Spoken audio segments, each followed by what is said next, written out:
All right, guys, welcome to episode 3 of the Web3 podcast. This is Taiki with my co-host Spencer. So let's just start talking markets. So what happened last week? What excited you last week? Yeah, can I just say what episode 3 of the Web 3.0 podcast? I thought that was kind of funny. Take a minute there. Okay. What I saw in the markets was, I feel like we're back in the chop again with Bitcoin and Ethereum. Kind of Bitcoin hitting all-time highs, obviously, earlier in the week, and then now kind of pulling back to mid to high 50,000 range. Yeah. I just think we're back in the chop. I think that investors in the equity market, at least, we're still digesting interest rates on the 10-year pushing up to 2% about. And generally, that's, I think, anything that spooks investors there or makes investors nervous, they kind of take a minute to try to digest it. So we'll see how that goes moving forward, but that's kind of what I noticed. Yeah, and during the week we had the Jerome Powell, the FOMC speech, and he was overly dovish, right? And the markets were really excited, and the Nasdaq and Bitcoin jumped. We had a really nice green candle on Bitcoin that day. On that day, it went from around 54K to 58K. Yeah, right? And everyone was very, very happy. Okay, Jerome is gonna keep printing. All right, we're good. Crypto's still bullish. But I think we kind of gave back around half of those gains, right? Because like you said, the markets are a little skittish because of the rates going up and whatnot. But I feel like I would have expected, given the volatility in the legacy market, that crypto would sell off harder, right? Yeah. But it's actually holding up really, really well. So this is my hopium, but if the Nasdaq starts pumping again, I feel like crypto is gonna just outperform legacy markets, and you can see all-time highs. I mean, start of April maybe. Yeah, I agree. I actually saw a really interesting statistic, and I wish I had the direct source, but the correlation between the S&P and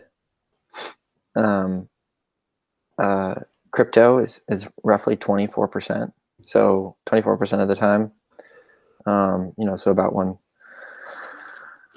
fourth of the time, when markets pull back, crypto pulls back with them, and I thought that was actually a lower correlation than I thought. Yeah, it's actually pretty low. Yeah, so I again was gonna kind of follow up there with your same logic in that I thought it would have pulled back more, and I thought it held pretty well. So, as that correlation starts to go down, I think it's more of a secular rotation, like we talked about. I think it's more of a secular rotation than a risk-off trade, right? Previously, I think when Bitcoin pulls down with the market, it's more of a risk-off.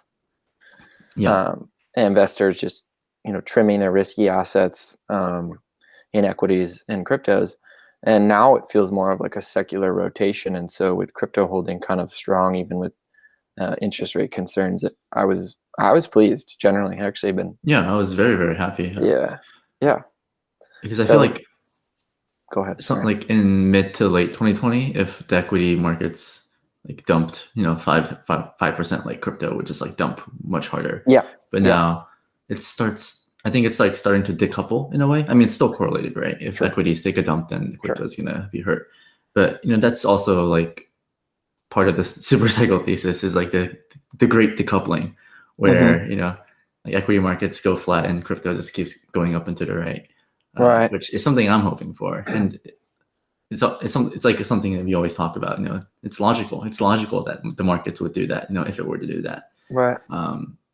So Bitcoin looks really good. I mean, Bitcoin's been outperforming the majority of the alts throughout all of 2021, except for a couple of weeks. And ETH is still lagging behind. ETH went up less than Bitcoin with the Jerome pump, and now it's dipping a little bit harder than Bitcoin as well. Right. I've actually rotated some of my ETH into altcoins. Yeah. Because I feel like ETH. Yeah, because I feel like ETH. It does have the wall of worry of scalability. When is layer 2 coming? When is EIP coming? and I feel like the upside isn't there yet. Obviously, I still hold a lot of ETH. It's still my second largest position, but I trimmed it and I added it to some of our other favorite altcoins that we'll talk about later, because I think that's the risk reward is much better there. So you said you did the same. Then, do you want to talk about why you did that? Yeah, I find myself actually thinking about this a lot. I think with ETH, the main reason, which is interesting as of late, that I'm still super bullish is I think with all the NFTs being built on top of Ethereum, Yeah. You're seeing a lot of attraction in Ethereum, with new investors kind of being trying to wrap their heads around NFTs and then understanding that they're built on Ethereum. And so to me, there's so many developers and so many projects built on Ethereum. I'm long-term extremely bullish, but short-term, yeah, I did the same thing, which is interesting, is that I took some of my ETH, and usually what I do is if I swap some of my ETH for an altcoin, I try to replace the original investment that I had in ETH and just maintain that level. But I actually found myself trimming a little bit. So not purchasing as much Ethereum as I usually do, as I exchange it for other alts. And I think it's just constant portfolio management. And I think in crypto, we should talk about this later in the podcast, but if you're really trying to constantly evaluate your portfolio and look at the best risk reward, then you have to be actively managing your portfolio and actively looking at, are some of these alts going to outperform Ethereum maybe in the shorthand? And I totally think that that's the case right now. So, the reason we hold ETH is because we think it'll outperform Bitcoin, right? Right. But in the past few months, it has done the opposite, and obviously, I don't believe that's going to continue. I feel like ETH will outperform Bitcoin this cycle, but for the time being, it's just not doing what I want it to do. So I have alts that I'm very bullish on that have pulled back quite a bit. So I added to Keeper DAO, I added to Bancor, and I also added to Parsiq, which. Do you just want to talk about Parsiq right now? Because I feel like it's I would just top of both of our minds. Yeah. I would just close with I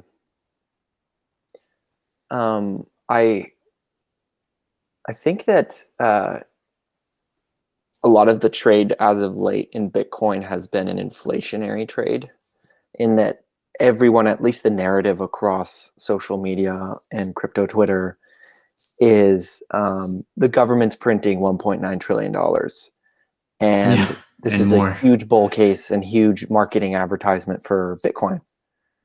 And so there's been a lot of marketing or narrative around Bitcoin being an inflationary trade. And I don't know that it's necessarily just an inflationary trade, but I do think that narrative has been kind of drilled home as of late. So Ethereum is lagging a little bit, but Bitcoin is definitely being pushed really hard right now, around all-time highs, whereas Ethereum can't break all-time highs. But yeah, so that led me to taking some of my Ethereum and putting it in Parsiq, because like I said about portfolio management, is just looking for the best risk reward. And to me, Parsiq's risk reward is just phenomenal and far outweighs Ethereum right now. Yeah. And so, yeah, pumping my own bags, I think it is my second biggest altcoin right now. Second biggest Harmony. As in, okay. Besides Harmony 1. Yeah, it goes Harmony. Right now I go Bitcoin, Ethereum, Harmony, Parsiq. Interesting. Yeah, but I think that you obviously covered Parsiq recently and kind of did a deep dive fundamentally on it. So take it away. Yeah. Also, I can hear kind of like your mic hitting your. Is it hitting my sweater? Yeah. So I can. So if you can change your my posture. Yeah. Sit up straight. But yeah, I can go over Parsiq. So the full video can be seen on my YouTube channel. But I'll just casually go over the slides. Can you see my slides? Yeah. Okay, so essentially, and feel free to chime in with me. Hmm. I'll just go over it. But Parsiq is a real-time blockchain monitoring and analytics tool that can allow for if X then Y smart triggers that can activate events that DeFi participants and protocols can use. And one of the use cases I'm using Parsiq for is, let's say I'm following a whale, and this is 0xB1, which is like a really popular whale on crypto Twitter, and he's really public about like his investments and whatnot. And I said, and I respect this guy, right? I mean, he has so much money, and I think he's usually really early in identifying like good projects. So I essentially, using Parsec, created a bot that's good that like notified me every time this whale moves over 1 million coins. And I'm not gonna go into the detail of how I did this, but essentially, like right after I activated this, I immediately got like these notifications and got all these Telegram messages that like, hey, like this whale is moving a lot of stable coins in alpha. I'm like, oh, that's cool. And like Yeah, that week, like alpha was actually pumping. So maybe he was like early in it, or maybe he caused the pump, right? And I can sure. see a lot of use cases in like price alerts and like if I'm bullish, something like Keeper DAO, like I can it can ping me whenever like over 1,000 Keeper DAO tokens move or something, right? Little use cases like that, which is good for like users like us. But I think what's more important are like the partnerships PRQ has with other protocols and like businesses. Because at the end of the day, PRQ is like a B2B platform, right? They're going to make most of their money from like partnerships. And with Injective, they're like a DEX. They can essentially allow for uh, advanced orders like stop limit, stop loss, take trigger, etc. Because right now with DEXs, like Uniswap and Sushi, you can only place market orders, right? Like market buy, market sell, or like sometimes place limit orders, but you can't do special orders like limit buy here, take profit there, and add a stop loss. But Hmm. with Parsiq, with like the if X and Y smart trigger, you can basically incorporate these more advanced trading options that you can use on Fidelity and whatnot, and Coinbase Pro. And with Aave, this is me speculating, but like Aave can like liquidate you if like there's market volatility and like maybe ETH dumps 50%, like it can just it can just liquidate your collateral, which kind of sucks. But with Parsiq, maybe you can add like a smart trigger where if my loan to value, which is like 30%, just deposit more assets, right, Yeah, to avoid liquidation and whatnot. And if the lending rate reaches like 12%, deposit, $10,000 of USDC sure. into Aave. Stuff like these little use cases that can make these DeFi protocols more user friendly.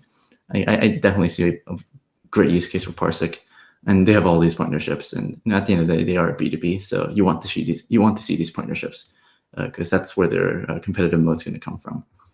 Yeah, and Yeah. I'm just gonna keep going. No, you The nailed it. cool Keep thing, going. well, dude, okay, so this actually blew my mind. I mean, so in September 2019, they raised 1.5 million euros in the initial exchange offering, and they were allocating 250 million coins for these participants, but they only raised 100. So instead of putting the remaining into the treasury, they're actually putting it in a retention wallet, planning to burn it, right? Like that's insane to me. I feel like other teams would just like put it into the treasury and like use it to like for marketing or like give themselves more coins and whatever. 100%. 100%. And like if you look at like how the treasury is split, there's a bunch in reserve, bunch in development, and like the team allocation, but they actually rebalanced it where like they're like giving themselves less coins. Like Yeah. they're like on top of like planning to burn 150 million tokens, we're actually giving ourselves less coins. So the actual circulating supply is like 310 million instead of 500 million. So if you look at the valuations, it's like around half a billion, which is, I mean, it's still a lot, right? I mean, half a billion, like there's a lot of money there's a lot of money in there, but like you can compare it to something like the graph Right. because they're both data indexers. Graph is like for past data, Parsiq's for real time data. And I can't like with a straight face say no, Parsec is more valuable than the graph. I mean, they might be, but I just see the graph at this valuation, and I ask myself like, can't Parsec get even like remotely close to this? Like, what if they can get to 10 billion? That's a 20x. Like, even 5 billion. That's a 10x. So it just seemed like a no-brainer to, allocate some capital to Parsiq. Um, Bet the farm. yeah, and the downside is I can't do anything with the token. I know you're providing liquidity, but like I don't want to mess with, like I don't want to deal with paying gas and permanence loss. So I can't wait for this IQ protocol to be launched. Yep. Yeah, touch on I that don't. for sure. Yeah. The team said they're supposed to announce like more details by the end of the quarter, which is like in 10 days. So hopefully, like they announce it and launch everything. Yeah, Then I'll there was an stake my. announcement today, right? I Oh, think they said today? it's, yeah, did you see the Twitter Oh, today? Oh, you didn't? oh, I Okay, so yeah, didn't. today they were like IQ protocol is right around the corner. Like we're going to be rolling it out any day now. Um, and I think, And then I'll earn yeah, some yield on it, right? Which is better yeah. than providing liquidity, in my opinion. Is it 3% APY? I don't know. I don't know. Okay. Is it? Yeah, Okay. I Yeah. think it was 3% APY. Yeah. Um, Which is pretty good. I mean, yeah, it's better than nothing. right, So yeah. right. I think you did a great job, by the way. That was awesome. What I love is that we had similar we came to similar analysis without talking to each other entirely, which is really great for me. Uh-huh. Kind of a confidence booster there. Um, what I think that at the most basic level, it's a reverse trigger, which people, depending on your skill level and experience in crypto, um, reverse trigger meaning if something happens off chain, it can trigger something on chain, and that being if you have a stop loss set Mm-hmm. and that condition's met, it can go in and liquidate a portion of obviously your cryptocurrency. Yeah. And so with all these dexes, they're awesome. I think that the biggest problem is, it's a safety feature, but at the same time, having to connect your wallet each time you log into a Uniswap, 1inch, etc. You can't. I'm not sure if you can necessarily enable, stop losses right now. So PRQ being kind of a SaaS model with a lot of these companies, I think is huge. I love the SaaS model. It's very sticky, and Yeah. and on the equity side, multiples, et cetera, have been great.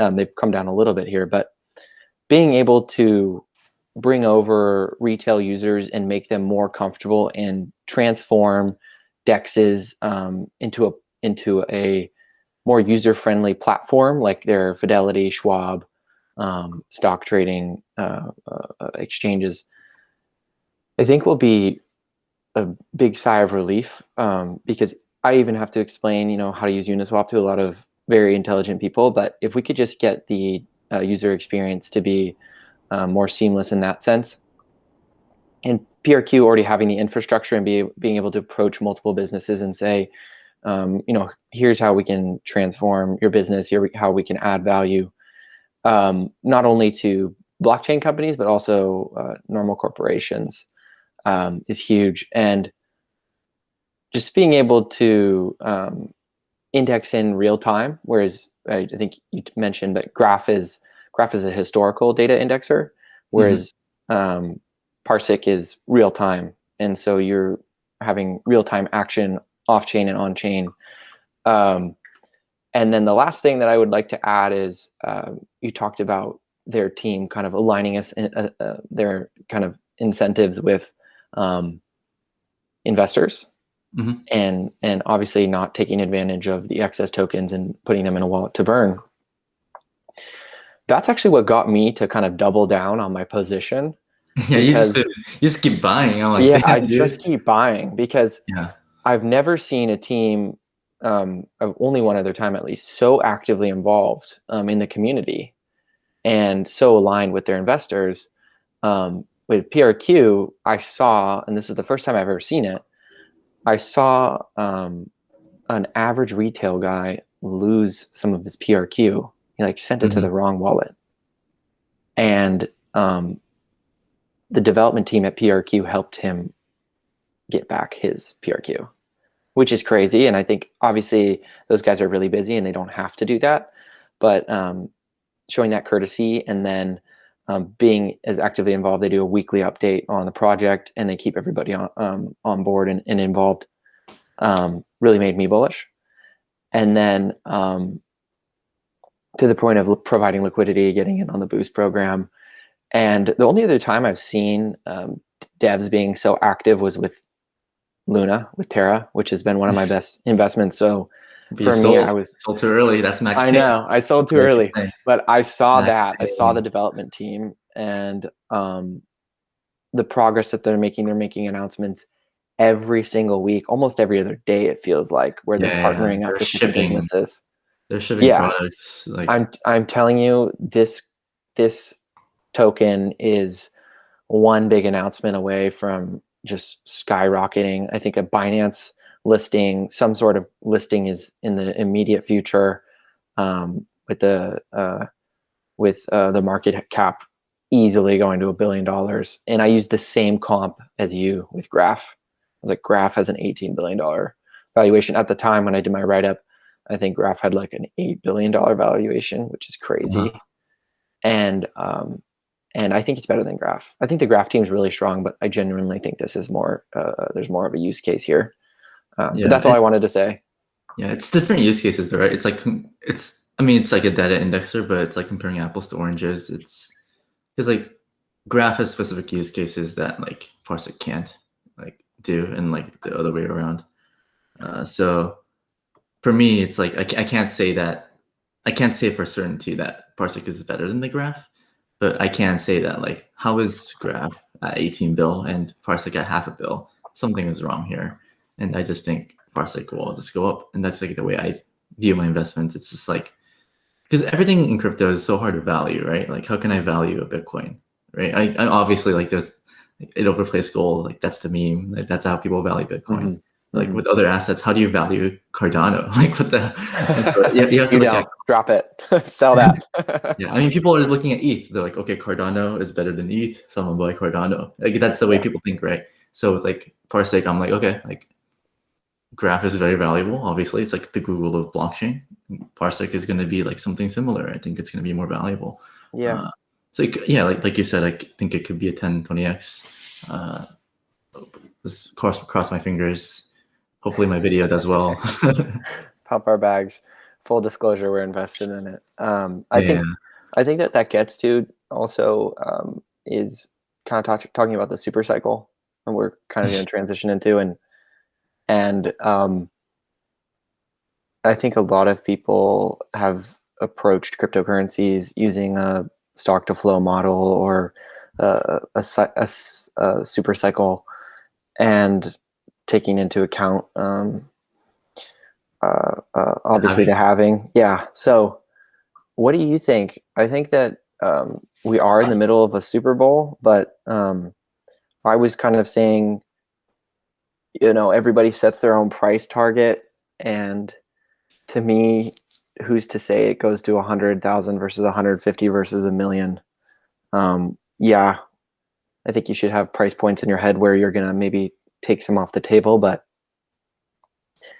if the use case is there and we hit 150K Bitcoin, I don't think that means that that's the last breath of air in the bowl, and that the use case is no longer there. I think that it's going to be just as valuable at 150 as it is at 100,000 and a million. It's being used for a reason, right? There's a underlying it's the financial. best savings technology. I mean, Bitcoin is a savings technology. That's the way I look at it. It's not just like magic internet money. Yeah. I just think of it as a savings technology. Like if you think about it, like investing in like savings, like and like all that, then Bitcoin makes sense.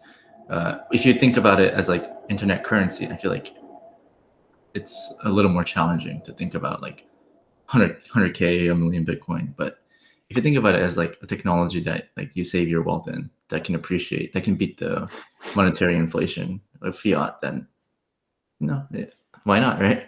But to answer your original question of like the super cycle, I feel like this just like popped up into my head, but I feel like the market is getting smarter, right?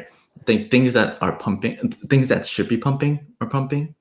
and things that like are less quality is not pumping as much. I feel like last cycle, I wasn't a part of 2017, like, but I mean, from what it seems like from talking to you and the other people that were part of it, it's like everything just went to the moon, right? Like it didn't really matter because there were like no products. They were all white papers and like promises. So if it sounded cool, it's just pumped. But this time, because they're actual products and like apps you can use, some projects are obviously better than others. So you see Uniswap and like Sushi and like Bancor, like literally pumping, but like maybe the other dexes that aren't as good are not pumping. And maybe that's why ETH is underperforming like every other coin. I feel like in 2020, everyone said like, oh yeah, like if Bitcoin is in the bull market, then ETH is going to outperform. But it really has not done that yet. If you look at the ETH BTC chart, it's just getting wrecked. That's max pain. So that's one of the reasons I like rotated into alts.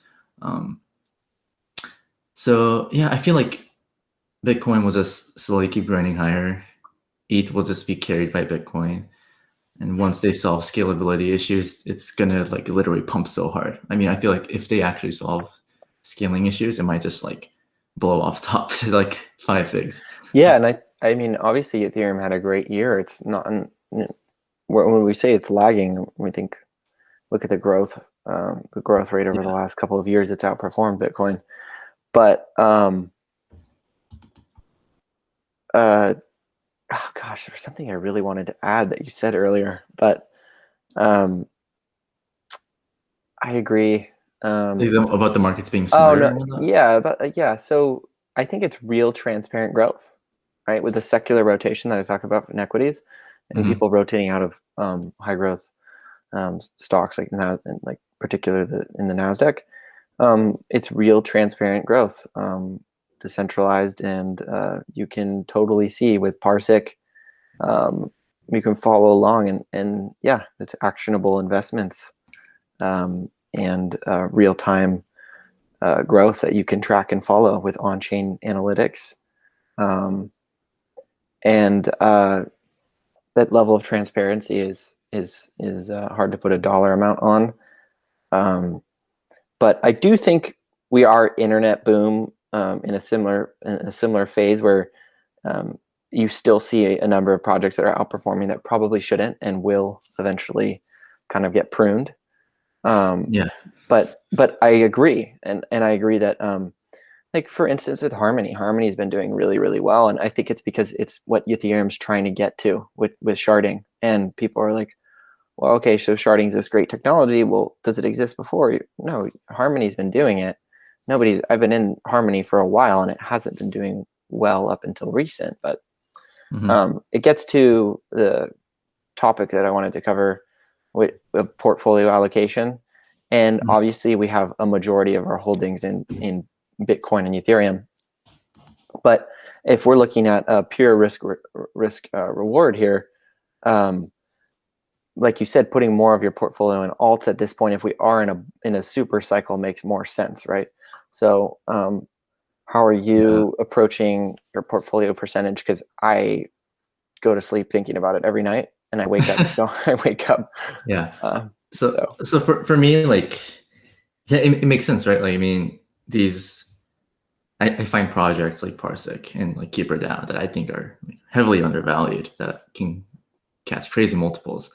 And if I'm actually have like full conviction diamond hands, then it might make sense to sell some of my Bitcoin and ETH and like allocate. And that's what I've been doing. I've been like allocating my ETH and putting it into these more like KeeperDAO, Bancor, Parsiq.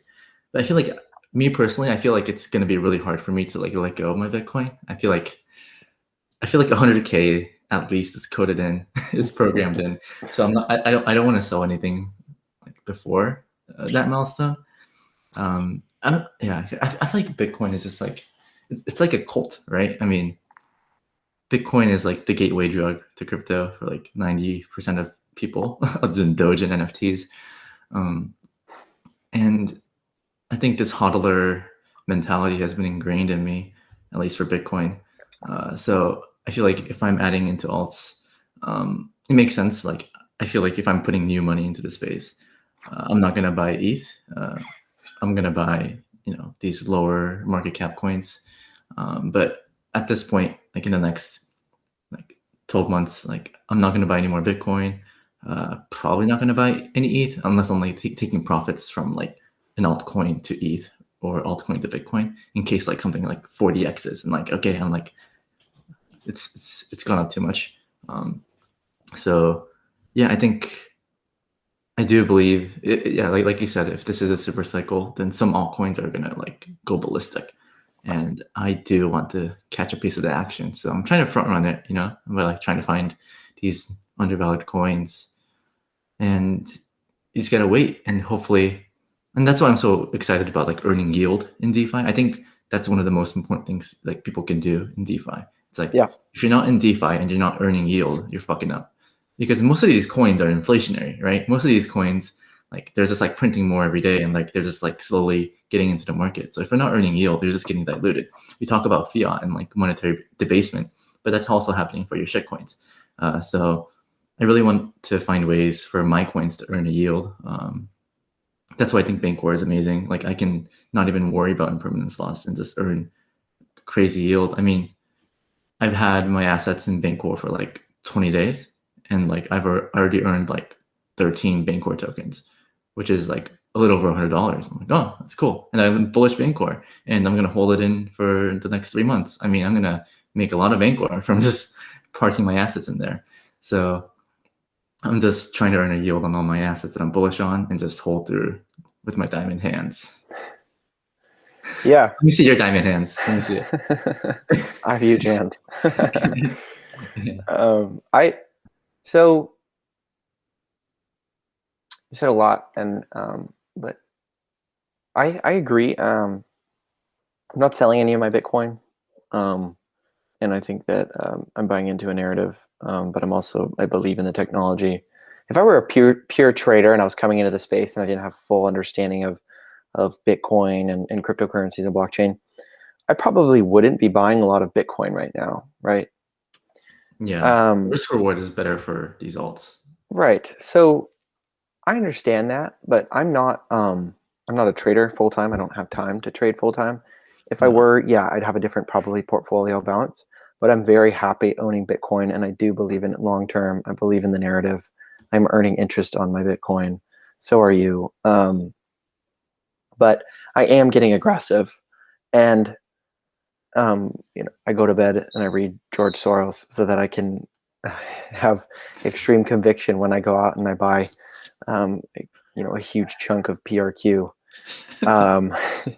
And I believe that we're in the bull super cycle, and I believe that the largest chunk of gains to be made are happening right now. Some of them have already happened, but I don't think it's the end.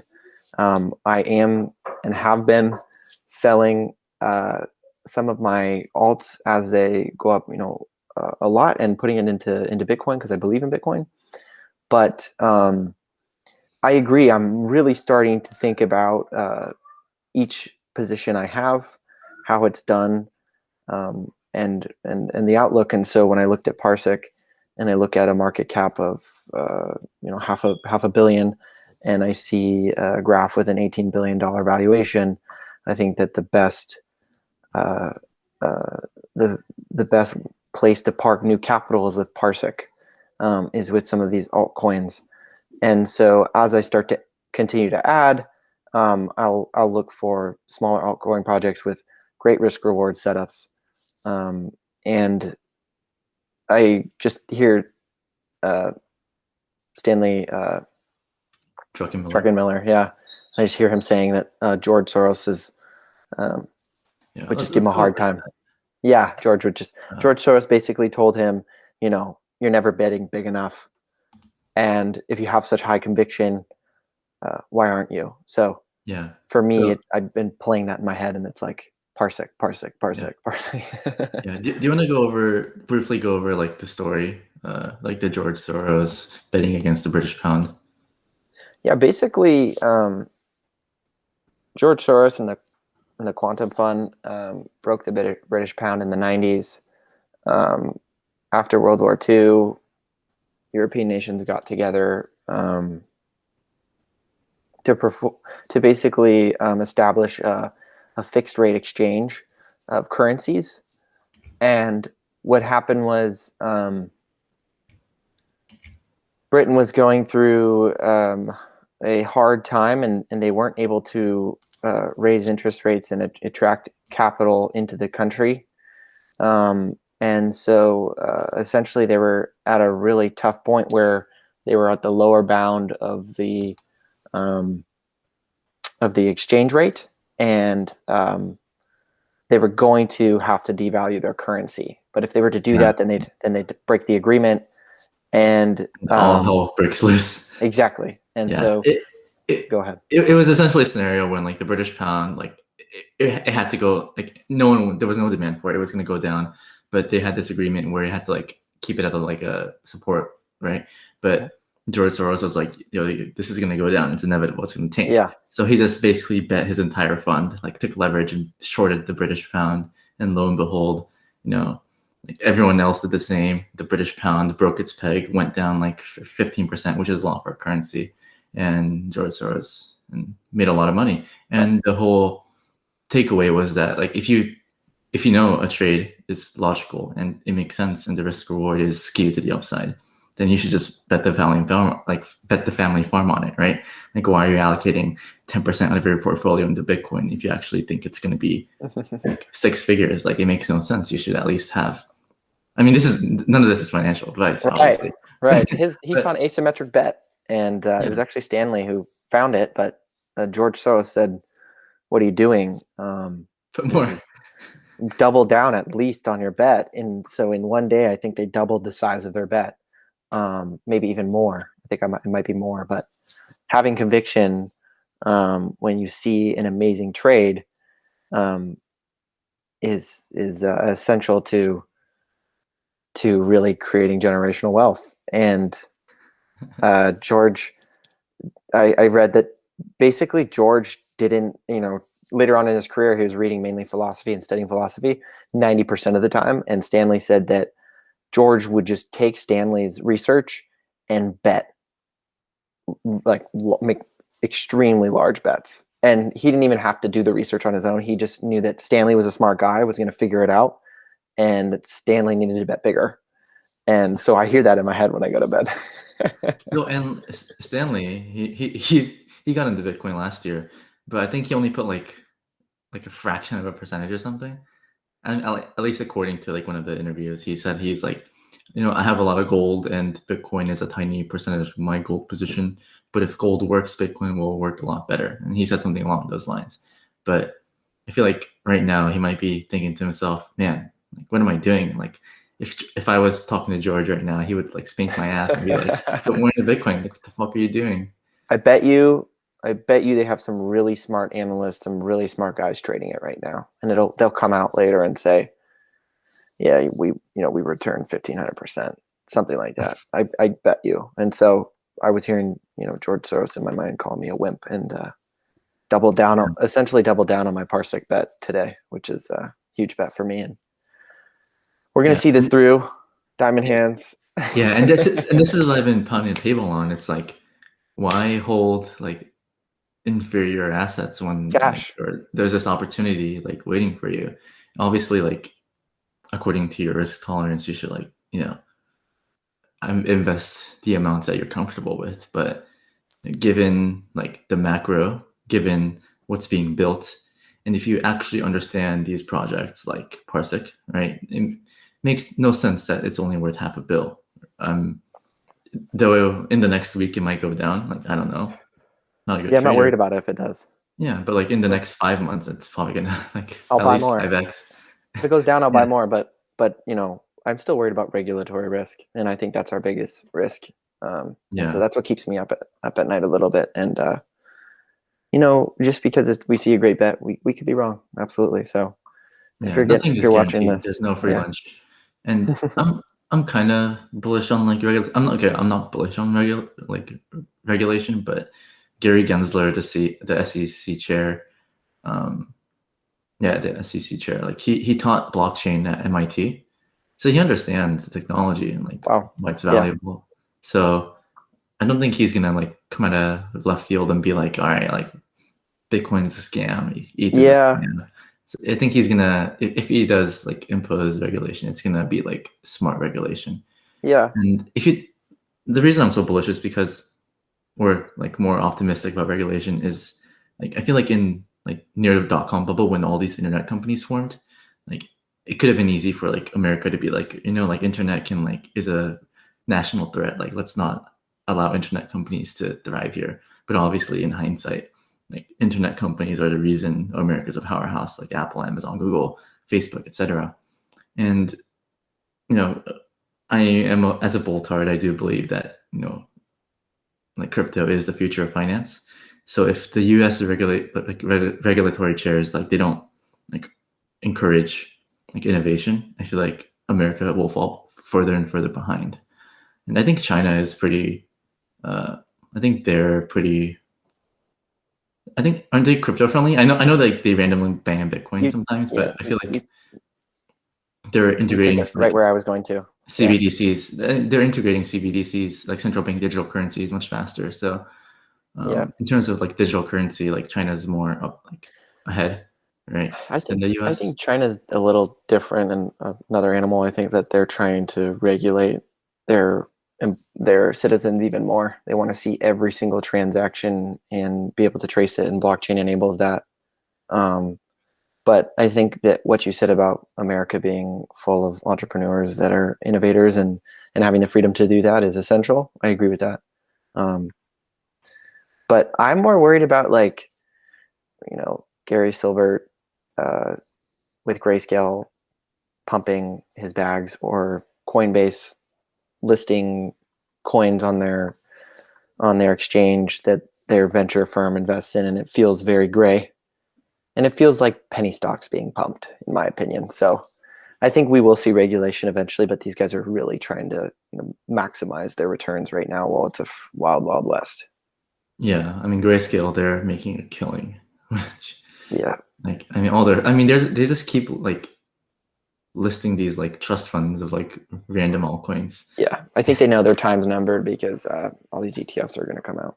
Yeah. Okay, so to wrap it up, do you have any final thoughts? I think this was a pretty good conversation. I like this one. Yeah, Episode yeah, 3 was good so far. yeah. Episode 3 of the Web 3.0 podcast. Yeah. All right. That's it. All right, cool. Thank you for watching. If you have any comments, suggestions on what you want Spencer and I to talk about next, please leave in the comment section below. And yeah, have a nice day.